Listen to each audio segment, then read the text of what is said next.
Hello everyone, this is Panda back with another Nikke video featuring Biscuit against Alteisen, Thomas the Train Boss. As always, I'm showing you my full team comp, equipment, skill and attraction levels, and cubes. Looking back at the footage, one thing I would change is equipping the resilience cube on Noah instead. The reason will be a little bit more apparent when I show you the gameplay footage, but basically if she is spending time reloading, it forces her into the cover animation and she's not able to do that little dance and dodge the missiles. So the core of this comp revolves around Biscuit and Noah, with Noah being the one who can taunt and tank the turrets and missiles, and Biscuit providing additional support by healing her and providing additional invulnerability. This video is meant to just offer different team comp options to beat this boss, in case you already had Noah and you're thinking about pulling for Biscuit, and I will go on later in this video explaining whether or not I think you should pull for Biscuit. By using Biscuit and Noah, it makes the turrets and green missiles a little bit more forgiving, so if you're not great at dodging the missiles or destroying the turrets in time, this gives you a little bit more leeway. But for those that do want to master the dodging techniques and have noise and also diesels being a free SSR, please do check out the video I've linked in the top right. It's a full-length guide by dodging the missiles with noise and tanking the turrets with diesel. At this point, Noah is doing her dance with the green missiles. Again, you can find my full-length guide on dodging the missiles, link in the top right. To be frank,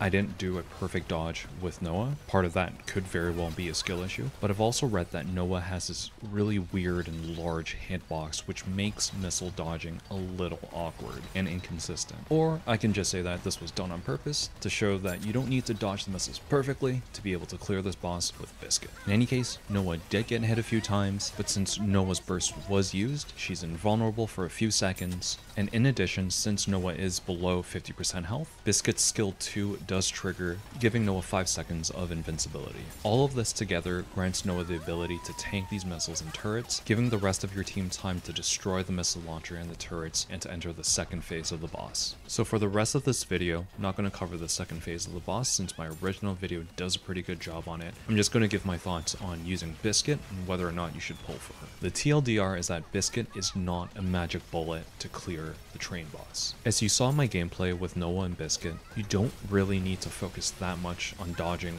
every single missile, which should make it a little bit easier to clear that phase of the boss. I have tried substituting Noah with characters like Ludmilla, and I think with enough health and equipment built on her, you can survive and tank those missiles. And I know some people were asking for a Biscuit plus Makima guide, but I explained that I didn't end up trying to pull for her since she wasn't that great. And as a viewer on my previous video, Mass Heretic mentioned, Tamaya spent like 3 hours using Makima and Biscuit to try and beat the boss. I think he did do it, but he was mauling like crazy. Like, the poor man finished his day job. Guy's exhausted, sleepy, and tired, and he's trying his best to beat the boss with that comp. And I think he spent the next day helping you guys out, doing boss clears on behalf of viewers. So in my opinion, Biscuit is a decent pull if you do not want to spend the time to learn how to dodge the missiles. Just know that she's not this free pass that myself and a lot of other people thought she would be, like this one secret trick that all developers hate in defeating this boss. Where Biscuit does really start to shine though is in PvP